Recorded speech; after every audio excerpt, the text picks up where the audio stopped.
সারি সারি বা। আবৃত্তি করছি কবি ভবানীপ্রসাদ মজুমদারের লেখা রংবদলের ব্যাপার স্যাপার কবিতাটি। শুরু করছি। দিল্লি থেকে বিল্লি এলো দুধের মতো সাদা, কলকাতার এক কালো বেড়াল বললেন তাকে, দাদা আসুন বসুন, কেমন আছেন, বাড়ির খবর ভালো? সাদা বেড়াল বললেন, তোমার রংটা কেন কালো? কালো বেড়াল বললেন, রাখো না আগে বেদি, আমি যখন জন্মেছিলাম চলছিল লোডশেডিং। কুচবিহারের রাজার ছিল একটা কালো হাতি, সেই হাতিটা যখন তখন করতো মাতামাতি।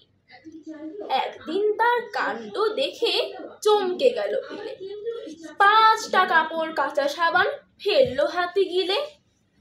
তারপর কি ঘটলো ব্যাপার বলছি, শোনো দাদা। সাবান খেয়ে কালো হাতির বাচ্চা হলো সাদা।